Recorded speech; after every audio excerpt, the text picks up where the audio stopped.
अभी भूमि पूजन के दौरान इतिहास की बहुत बात हुई। सदियों से चलती आ रही तथाकथित हिंदुओं के आंदोलन या संघर्ष की बात हुई। राम जन्मभूमि आंदोलन की भी बात हुई। आजादी की लड़ाई का जिक्र हुआ।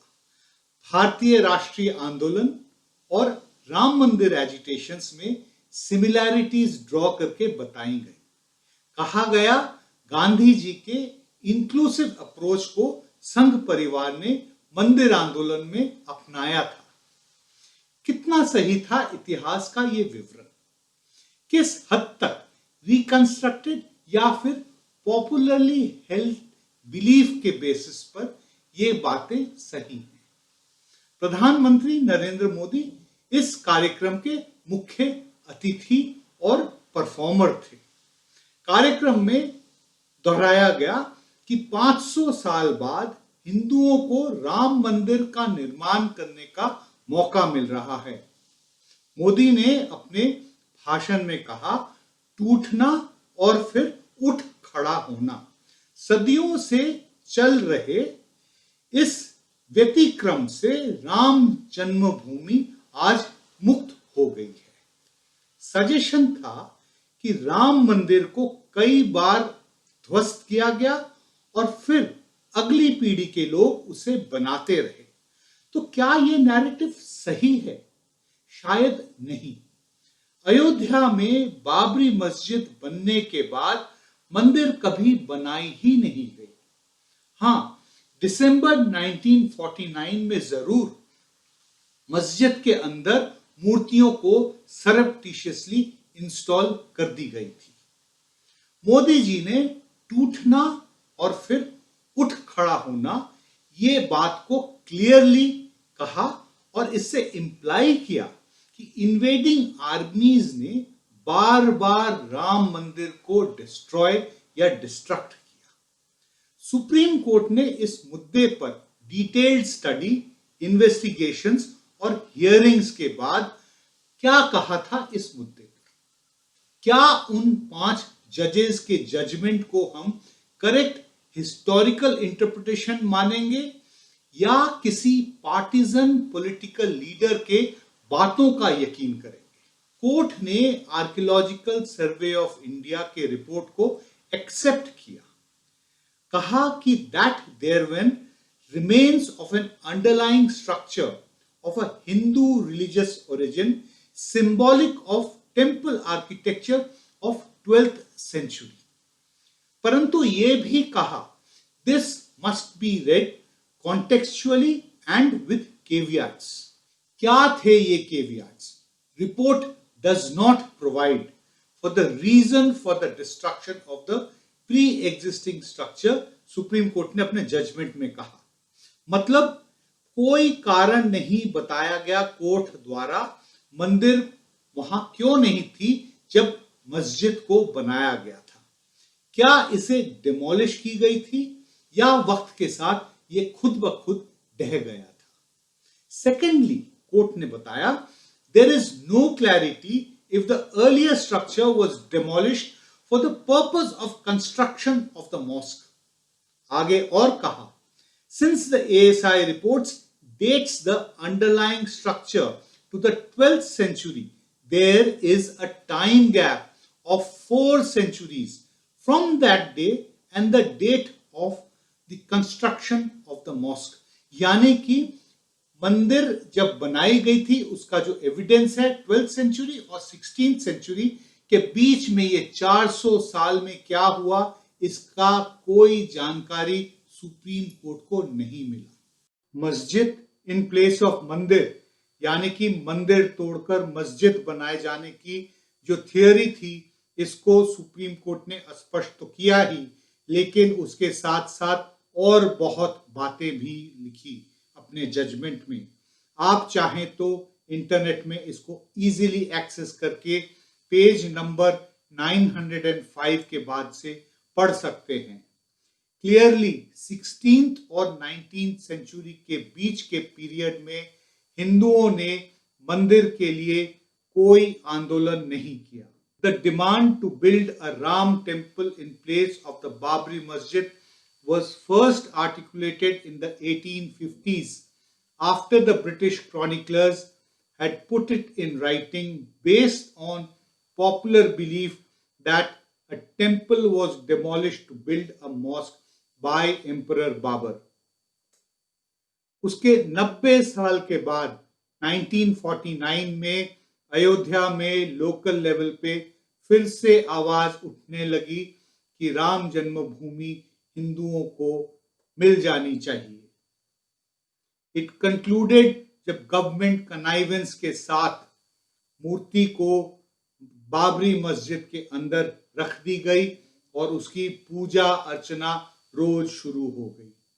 संघ परिवार ने 1979 में विश्व हिंदू परिषद को रिवाइव किया. मीनाक्षीपुरम के कन्वर्जन्स ने वीएचपी के नेताओं को मौका दिया हिंदू एंजाइटी को हार्नेस और लीवरेज करने का. उसके बाद 1983 में एकात्मता यज्ञ और एकात्मता यात्राएं निकाली गई देश भर में. देश भर की नदियों से जिनको हिंदू पवित्र मानते हैं वहां से पानी लेकर ट्रकों में बड़े बड़े कलश में रखकर भारत माता के तस्वीर के सामने लेके इनकी सैर की गई, इनकी यात्राएं निकाली गई. ये पहली बार पोस्ट इंडिपेंडेंट इंडिया में भारत माता को पॉलिटिकल एरिना में उतारा गया पॉलिटिकल मोबिलाइजेशन के लिए. 3 प्रमुख यात्राएं निकाली गई थी, 90 फीडर यात्राएं थी.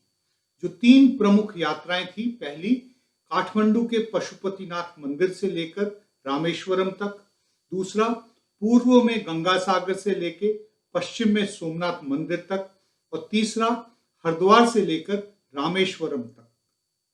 तीनों यात्राएं नागपुर में कन्वर्ज किए थे और फिर अपने अपने आगे रूट पे चले गए थे.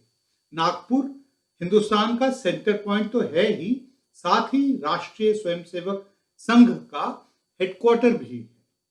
वीएचपी ने क्लेम किया था कि टोटल 85,000 किलोमीटर ये सारी यात्राओं ने कवर किया था और करीब 6 करोड़ लोगों ने ऑफिशियली इन यात्राओं में अपना नाम लिखवा के या फिर 10 रुपए वाली पानी की बोतल खरीदकर अपने आप को रजिस्टर कराया था. उनका कोई रिकॉर्ड नहीं है जो यात्रा को आउट ऑफ एक्साइटमेंट या आउट ऑफ रेवरेंस देखने के लिए आके खड़े हो गए, क्योंकि ये यात्राएं जो हैं बिलीव्ड होली वाटर्स या पवित्र पानी लेकर चल रहे थे. मूवमेंट सर्टेनली बहुत सक्सेसफुल था. पहली बार ऐसा लगा कि पैन इंडिया लेवल पर एक कटिंग अक्रॉस कास्ट आइडेंटिटी, एक तरह से हिंदू यूनिटी बनती हुई दिख रही है. लेकिन राष्ट्रीय स्वयंसेवक संघ के और विश्व हिंदू परिषद के नेताओं को लगा ये तो ठीक है, लेकिन इसके आगे क्या कर सकते हैं. बहुत चर्चा के बाद मार्च 1984 में श्री राम जन्मभूमि मुक्ति यज्ञ समिति का गठन हुआ. धार्मिक नेताओं को भी इस आंदोलन में शामिल किया गया और धर्म संसद नाम की एक बॉडी एस्टैब्लिश कर दी गई. वैसे इसकी लीडरशिप जो है वीएचपी ने अपने हाथ में ही रखी. इंदिरा गांधी को रिप्रेजेंटेशन दिया गया राम जन्मभूमि को रेस्टोर करने के लिए. ये पहली बार ऐसा एक स्टेप लिया गया था. आंदोलन लो गियर में कई महीनों तक चलता रहा. फाइनली जाके सितंबर 1984 में बिहार के सीतामढ़ी जिले से श्री राम जानकी रथ यात्रा निकाली गई.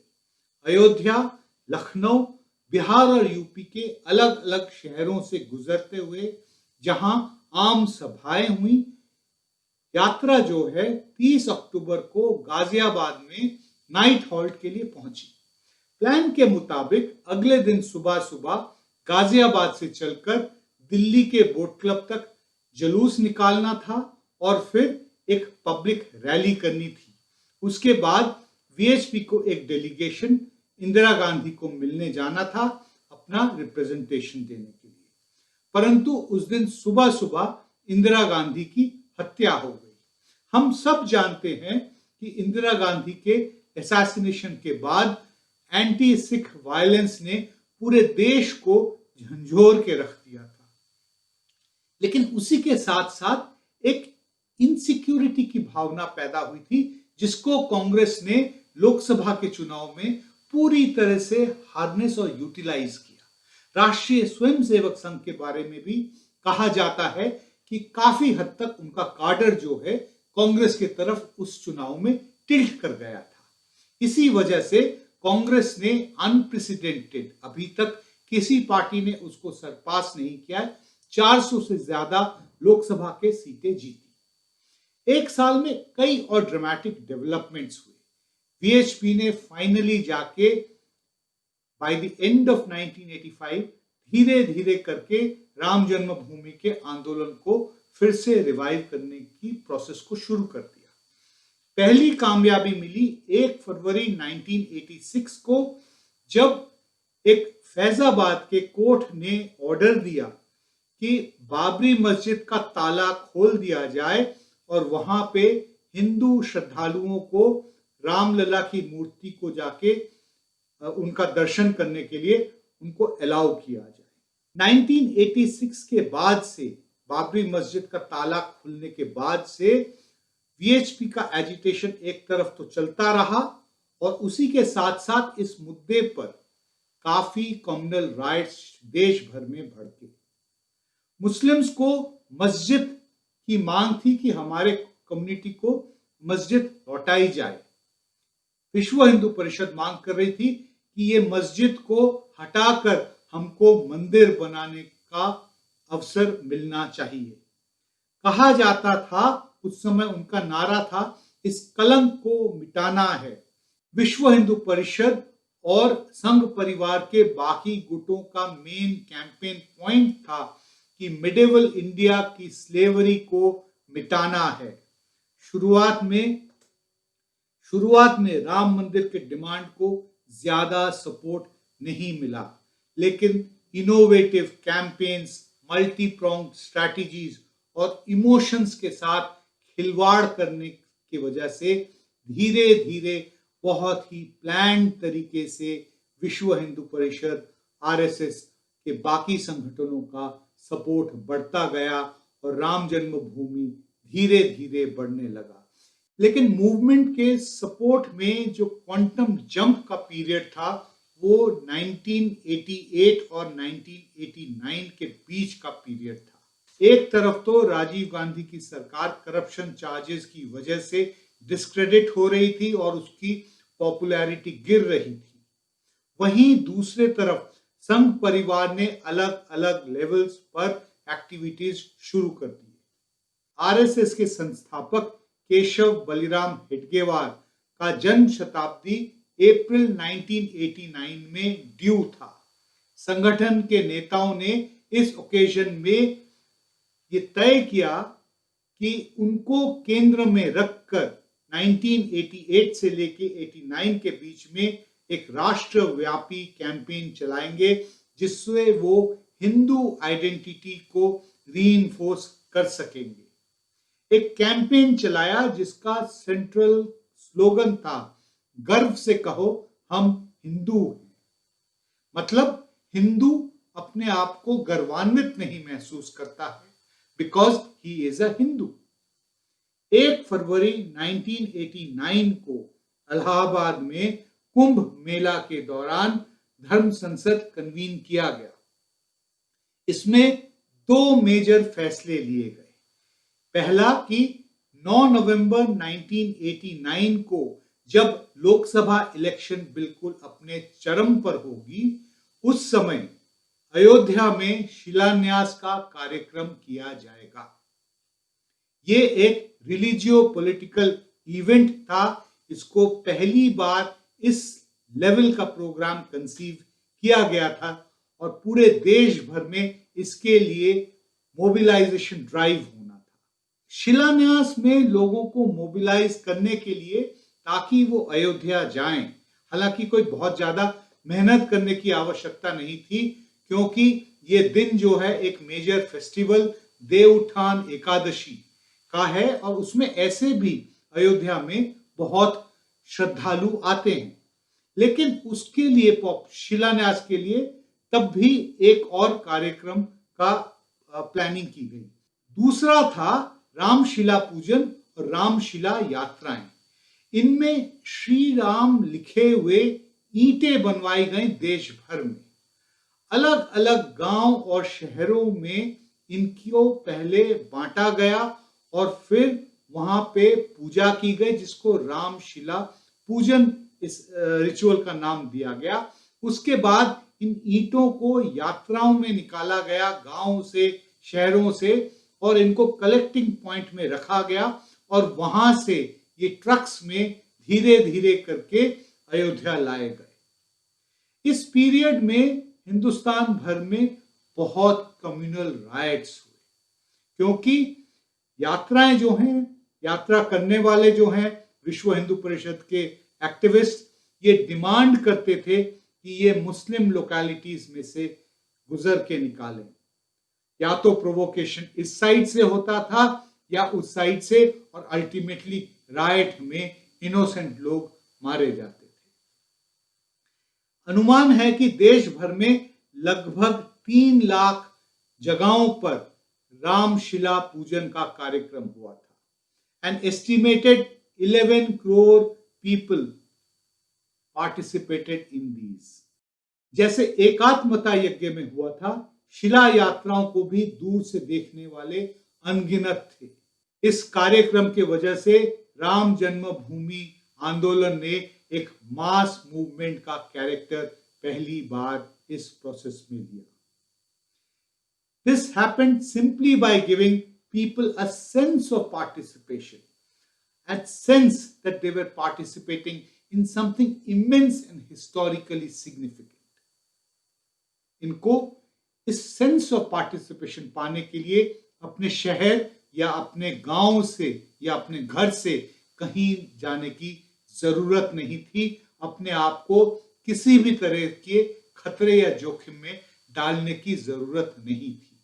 शिलान्यास के लिए जो स्पॉट वीएचपी ने सिलेक्ट किया वो विवादित था, परंतु राजीव गांधी सरकार ने फैसिलिटेट करके इसको डिक्लेयर करवा दिया कोर्ट द्वारा कि ये अनडिस्प्यूटेड जगह है, और शिलान्यास वहां 9 नवंबर 1989 को बहुत ही धूमधाम के साथ परफॉर्म किया गया।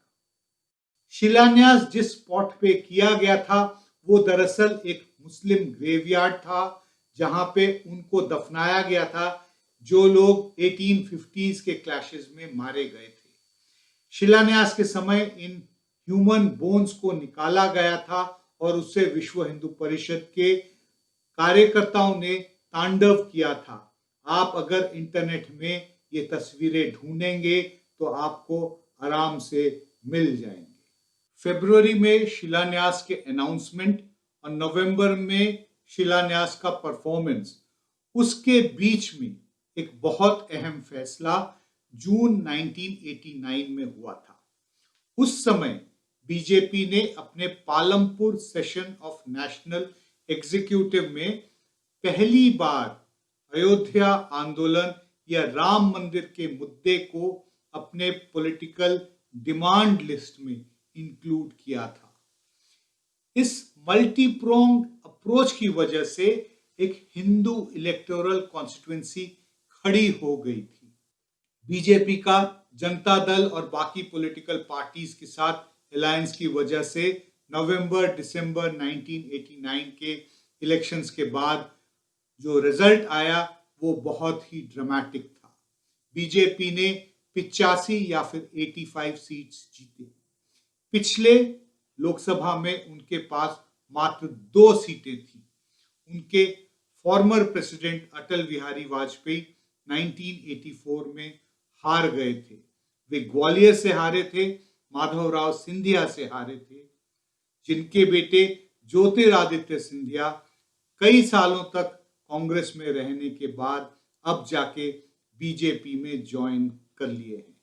दुनिया के इतिहास में सुप्रीमेसिस्ट और मेजॉरिटेरियन पॉलिटिक्स में आस्था रखने वाले पार्टीज का इमर्जेंस या फिर ग्रोथ सिंगल इशू के वजह से प्राइमरीली होता है। किसी दूसरे या फिर जिसको हम लोग बोलते हैं द पॉलिटिक्स ऑफ अदरिंग के वजह से एनमिटी या भय किसी दूसरे के प्रति फैलाने से अपनी कॉन्स्टिट्यूएंसी बढ़ती है।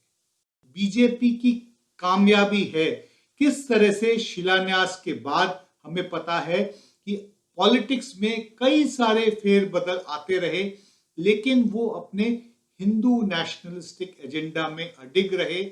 मंदिर का मुद्दा एक तरह से कई सालों तक खत्म हो गया था, लेकिन उन्होंने अपने पॉलिटिकल प्लेटफॉर्म को पूरी तरह से वाइडन कर लिया। लेकिन जब हम ठंडे दिमाग से पूरे रिलीजियो कल्चरल नेशनलिस्टिक मूवमेंट का हिस्ट्री लिखेंगे तो हम कहेंगे कि 1989 में शिलान्यास के पहले का जो प्रिपरेटरी पीरियड था, 1980 से लेके विश्व हिंदू परिषद के रिवाइवल से लेके एक बहुत ही अहम बिलो द रेडार मूवमेंट और पीरियड था। उस 10 सालों में उन्होंने जो तैयारी की, उसी की वजह से आज इतने डोमिनेटिंग पोजीशन में वो लोग मौजूद हैं। बीजेपी की कामयाबी है किस तरह से शिलान्यास के बाद दूसरे पार्टियों को, कम्युनिस्ट को छोड़कर एक एक करके मंदिर के डिविसिव मुद्दे को सपोर्ट करने पर मजबूर कर दिया। राम को मानने वाले और रामायण को अहम ग्रंथ या एपिक के तौर पर वैल्यू करने वालों की कमी नहीं है इस देश में। अल्लामा इकबाल ने भी राम जी को इमामे हिंद कहा था। परंतु आज बीजेपी और संघ परिवार की मांग है हम उनके पर्सपेक्टिव से राम जी को देखें। उनकी सक्सेस हमारे पॉलिटी की वीकनेस को दर्शाता है, उसका प्रतीक है। नमस्कार।